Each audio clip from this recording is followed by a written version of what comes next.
Mafia Atiq Ahmad को मिट्टी में मिले 365 दिन हो चुके हैं, मगर उसकी पत्नी शाइस्ता परवीन अब तक फरार है। मुख्तार अंसारी की मौत को 15 दिन बीत चुके हैं, लेकिन उसकी बीवी अफशा अंसारी सामने नहीं आ रही है।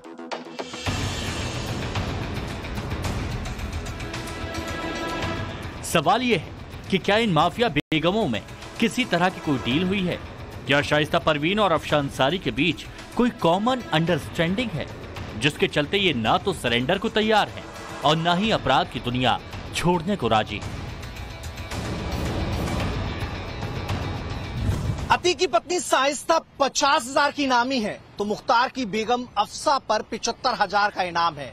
दोनों को यूपी पुलिस बड़ी शिद्दत से खोज रही है। पिछले कई महीनों से इनकी क्या लोकेशन है, ये किसके साथ रह रही हैं, क्या फरारी काटते हुए दहशत फैलाने का कोई प्लान है, परिवार में किसी से संपर्क किया है या नहीं, ये कुछ भी क्लियर नहीं किया जा रहा है। फरार होने के बाद से न तो इनका कोई ऑडियो वीडियो मैसेज या पिक्चर सामने आई है और ना ही घर वाले इनकी कोई लोकेशन बता रहे हैं। अतीक गैंग की गॉड मदर बन चुकी शाइस्ता की गिरफ्तारी के लिए पुलिस की टीम प्रयागराज में मौजूद है।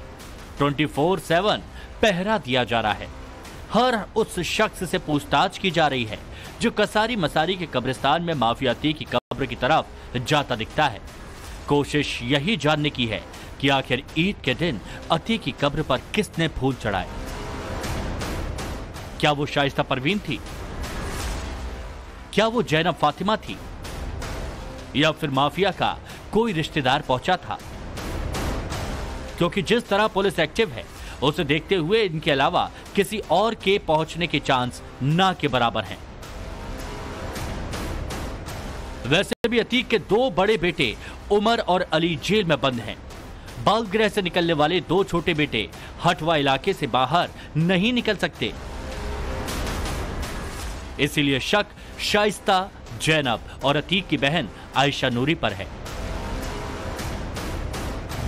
माफिया डॉन अतीक अहमद और उसके भाई अशरफ का जब 40वां था तो उसके कब्र पर न घर वाले पहुंचे और न ही कोई रिश्तेदार, यहां तक कि फातिया पढ़ने वाला कोई नहीं था। लेकिन ठीक 1 साल बाद कसारी मसारी के कब्रिस्तान में अचानक हलचल बढ़ गई, तो इसे लेकर पुलिस के साथ आसपास के लोग भी हैरान हैं कि आखिर ऐसा किसने किया।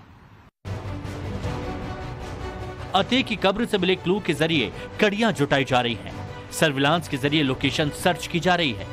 पुलिस को उम्मीद है कि अतीक की पत्नी और अशरफ की पत्नी जल्द पकड़ी जा सकती हैं। पुलिस सूत्रों के मुताबिक पिछले 1 महीने से शाइस्ता परवीन, जैनब फातिमा और आयशा नूरी की लोकेशन प्रयागराज के आसपास हटवा, चकिया और कसारी मसारी में मिल रही थी। इसी सिलसिले में 10 दिन पहले हटवा, चकिया और कसारी मसारी में दबिश भी दी गई। इस सर्च ऑपरेशन में कोई भी नहीं मिला था, मगर अब अचानक इस वाकये ने हलचल बढ़ा दी है। सवाल उठ रहे हैं कि अतीक की पत्नी शाइस्ता ने अपने गुर्गे को पुलिस के आसपास एक्टिव कर दिया, जो वेश और पहचान बदलकर पुलिस के हर मूवमेंट पर नजर रख रहे हैं। पुलिस तत्परता से उसकी गिरफ्तारी के लिए प्रयास कर रही है। जो शेष बचे मुख्य सदस्य हैं गैंग के, उनकी भी गिरफ्तारी के प्रयास निरंतर जारी है। शाइस्ता परवीन जितनी शातिर है, उतनी ही फरारी में माहिर मानी जाती है माफिया मुख्तार की बेगम। जून 2021 में जब पुलिस ने छापेमारी की तो अफशा फरार हो गई। जुलाई 2022 में गाजीपुर में पुलिस ने छापा मारा, उस दौरान भी मुख्तार की बीवी गायब हो गई। मार्च 2024 में मुख्तार की मौत हुई तो अफशा पति का आखिरी बार चेहरा देखने सामने नहीं आई। उसने गिरफ्तारी से बचने के लिए एक बार हाईकोर्ट में याचिका भी लगवाई, मगर खारिज होने के बाद फिर कभी कोर्ट का रुख नहीं किया। मुख्तार के भाई अफजाल अंसारी अफशा को सरेंडर करने की बात कह चुके हैं, मगर उसके बाद भी वो लापता है। तो सवाल यही उठ रहा है कि अब अतीक की पत्नी शाइस्ता सरेंडर नहीं करेगी। क्या तब तक मुख्तार की बीबी अफसा अंसारी भी सलाखों के पीछे नहीं जाना चाहेगी? क्या अफसा अंसारी को लगने लगा है कि जिस तरह पुलिस शाइस्ता को अब तक नहीं पकड़ पाई है, तो क्या ठीक उसी तरह उस तक पहुंचना इतना आसान नहीं है? अफसा और शाइस्ता की यही मिस्ट्री को केमिस्ट्री से जोड़कर देखा जा रहा है। सवालों के फेर में कयासबाजियां बहुत हैं। अगर सरेंडर ना करने की जिद है तो डर का भी माहौल है। यह बात अतीक की फैमिली अच्छी तरह जान चुकी है और शायद इसी परिणाम की आशंका ने मुख्तार की बेगम को खौफ में डाले रखा है। वो निश्चित रूप से अपने जो भी धार्मिक रीति रिवाज हैं उनका गोपनीय तरीके से या जैसे भी हो उनका पालन करने के बाद ही अगर सरेंडर करने की बात सोचती है तो यही स्वाभाविक है, क्योंकि मुख्तार की पत्नी का गैंग वगैरह चलाने में कोई बहुत ज्यादा रोल उस तरह से नहीं देखा गया था जैसा कि अतीक की वाइफ का था। तो ऐसा इसलिए इस पर बहुत ज्यादा पुलिस का भी दबाव मुझे नहीं लगता कि पुलिस भी ये तो बहुत ज्यादा दबाव डालेगी उसके सरेंडर के लिए। मुख्तार अंसारी और अतीक अहमद अलग अलग जेल में थे। अलग अलग इलाकों में इनका खौफ था, इसीलिए इन दोनों ही माफियाओं के डायरेक्ट कनेक्शन की कोई पुख्ता खबर नहीं। मगर कहा जाता है कि स्क्रैप की ठेकेदारी में मुख्तार ने अतीक को एंट्री दी थी, जिसके बाद पूर्वांचल में मुख्तार को जमीन के कारोबार में पैर पसारने की छूट मिली थी। ऐसे में चर्चा यह हो रही है क्या इसी तरह की सीक्रेट डीलिंग कहीं इनकी पत्नियों के बीच भी तो नहीं थी? जिस तरह का हंटर योगी सरकार मुख्तार और अतीक गैंग पर चला रही थी, क्या उसे इनकी बीवियों ने पहले ही भांप लिया था? हालांकि इस बात के बहुत कम चांस हैं कि फरारी के दौरान किसी तरह का संपर्क इनकी तरफ से किया गया होगा। यूपी पुलिस के सूत्रों के मुताबिक माफिया डॉन अतीक अहमद की पत्नी शाइस्ता परवीन मोबाइल फोन इस्तेमाल नहीं कर रही है, इसलिए उसे पकड़ने में दिक्कत आ रही है। अशरफ की पत्नी जैनब फातिमा भी कुछ इसी तरीके का काम कर रही है और वो भी पुलिस की गिरफ्त से बाहर है। और यही नहीं, अशरफ के रिश्तेदार भी पुलिस के रडार से बाहर हैं। लेकिन सवाल ये है कि क्या मुख्तार अंसारी की पत्नी आफसा अंसारी मोबाइल को ऑपरेट कर रही है? हो सकता है इस दौरान या इसकी समाप्ति पर किसी न्यायालय में समर्पण का या न्यायालय के जरिए किसी प्रकार से कोई राहत पाने का प्रयास करें। मुझे नहीं लगता कि बहुत अधिक दिन फरारी की स्थिति में वो रह पाएंगी। अफशा इद्दत पर है, यानी 4 महीने तक किसी से नहीं मिलेगी, ऐसा दावा किया जा रहा है। लेकिन उसे पकड़ने के लिए पुलिस की टीमें गाजीपुर से लेकर लखनऊ तक छापेमारी कर रही है। नजर इस बात पर भी रखी जा रही है कि अफशा से अंसारी फैमिली में कोई बात तो नहीं कर रहा। इस बात की भी पड़ताल हो रही है कि क्या अफशा और उसके बेटे के बीच कोई कड़ी है। कहीं अफशा पति मुख्तार के किसी ठिकाने पर या उसके जानकारों के यहां तो नहीं छुपी। यह भी जांच का हिस्सा है और यह इसलिए भी जरूरी है क्योंकि मुख्तार का छोटा बेटा उमर अंसारी अपनी मां के लिए अलग अलग रास्ते अपनाने की बात कर रहा है।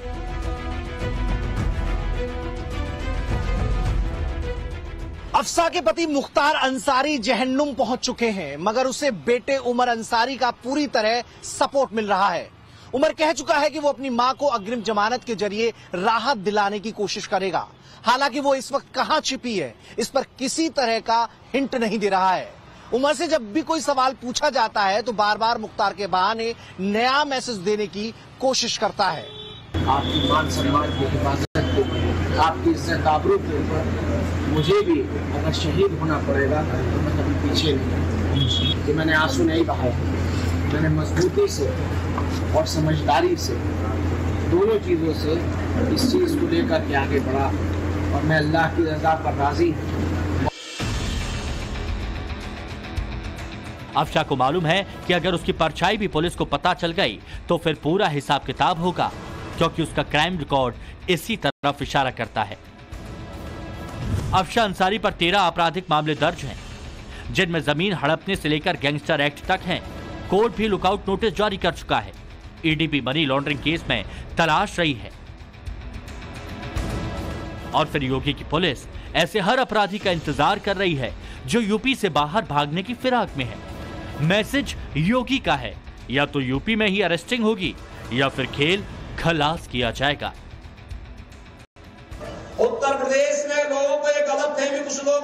माफिया और अपराधियों को होती है कि यहाँ अपराध करके हम उत्तराखंड भाग जाएंगे। मैं कहता हूं तुम उसको उस लायकी में छोड़ूंगा नहीं कि तुम उस पार जा पाओगे,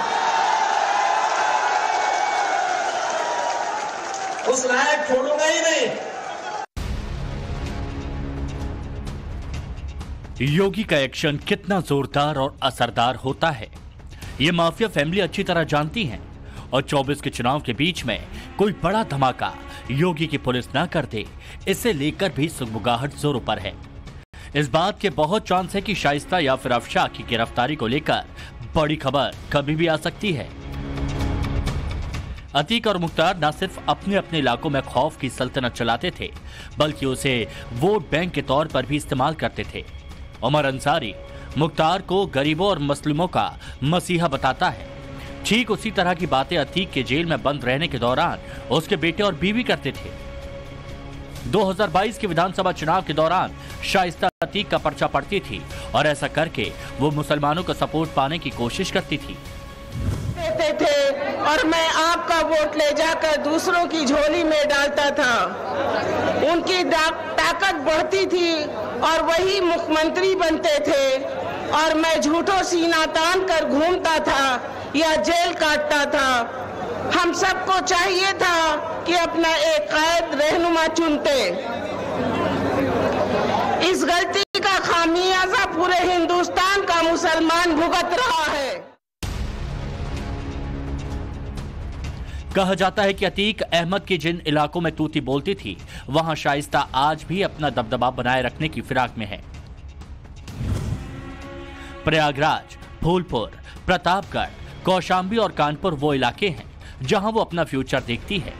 फ्यूचर मतलब खौफ की विरासत और सियासी हसरत।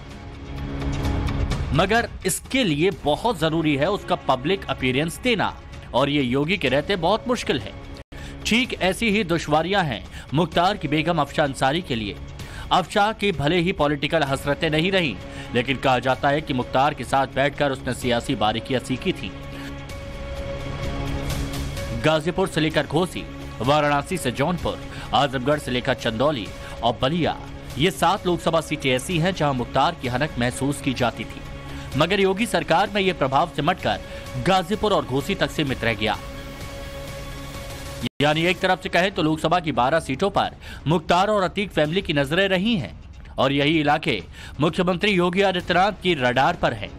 माफिया बेगम की बात छोड़िए, माफिया फैमिली का सियासी वजूद यहां खत्म हो जाए, योगी का फोकस इसी पर है और इसीलिए वो बार बार ऐसे शब्दों का इस्तेमाल कर रहे हैं जो 24 के चुनाव में बहुत हाईलाइट हो रहे हैं। माफिया की गर्मी शांत कर देंगे, माफिया को मिट्टी में मिला देंगे, माफिया जेल में या जहन्नुम में। यूपी में माफिया ठंडे पड़ गए, माफिया को कोर्ट में रगड़ा, पैंट गीली हुई। और भी कई ऐसे बयान हैं जो योगी के कमिटमेंट और माफियाओं पर एक्शन की गवाही है और यही फैक्टर माफिया बेगमों की संभावित गिरफ्तारी की संभावना जता रहे हैं।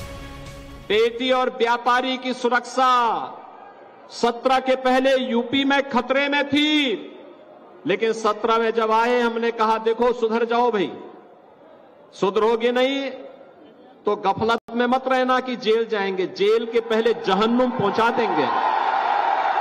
जो कानून को नहीं मानेगा उसका राम नाम सत्य है भी तय है। और आपने देखा होगा ना कैसे हो गया, कुछ तो राम नाम सत्य हो गए और कुछ स्वयं ही अपनी मौत ही मर रहे हैं। अब इसे माफिया गैंग के खात्मे की मुनादी समझिए या फिर योगी आदित्यनाथ का खौफ। अतीक की पत्नी शाइस्ता ने पिछले कई महीनों से साइलेंट रहना ही ठीक समझा। चुनाव से पहले ऐसी कोई खबर नहीं आई जो डायरेक्ट शाइस्ता की धमकी से जुड़ी हो और अफशाह अंसारी का नाम भी फरारी के दौरान किसी को धमकाने से नहीं जुड़ा। हालांकि इनकी हिस्ट्री कुछ ऐसी है जिसे देखते हुए भरोसा नहीं किया जा सकता। मुख्तार की पत्नी अफशाह पर 75,000 का इनाम है और अतीक की पत्नी शाइस्ता पर 50,000। मुख्तार जब जेल गया तब उसकी पत्नी अफशाह ने 2005 में ही IS 191 गैंग की कमान संभाल ली थी, जबकि अतीक 2017 में जेल गया तो शाइस्ता IS 227 गैंग की लीडर बन गई। अफशाह पर पहला केस साल 2020 में दर्ज हुआ, जबकि शाइस्ता पर साल 2009 में ही पहला मुकदमा हो गया था। बस फर्क कितना है, शाइस्ता फरार हुई तो अतीक गैंग का शूटर गुड्डू मुस्लिम भी गायब हो गया। अशरफ की पत्नी जैनब भी अंडरग्राउंड हो गई। माफिया के कई और गुर्गे शाइस्ता के टच में बताए जा रहे हैं, जबकि मुख्तार की पत्नी के अकेले ही गुमनाम जगह पर छिपे होने के दावे किए जाते रहे हैं। हालांकि बगैर किसी की मदद के ये फरारी काट सकें, ऐसा मुमकिन भी नहीं। इसलिए बीजेपी पॉलिटिकल संरक्षण पर सवाल उठा रही है। बड़े बड़े गुंडे, अपराधियों, माफियाओं के खिलाफ कठोरतम कार्रवाई की गई, जेल भेजा गया, कानून के माध्यम से उनको सजा दिलाने का काम हुआ। और अगर मैं कहूं, इसलिए अखिलेश यादव के 3 यार मोहम्मद आजम खां, अतीक अहमद और मुख्तार, यद्यपि 2 चले गए हैं, अब इस धरा में नहीं है, लेकिन ऐसे लोगों की यारी करने के कारण सपा सफा हो गई है। जरायम की दुनिया में गोली के बदले गोली की कहानी बहुत प्रचलित रही है, मगर अब यूपी में माफियाओं की मौत की टाइमिंग की बहुत ज्यादा चर्चा हो रही है।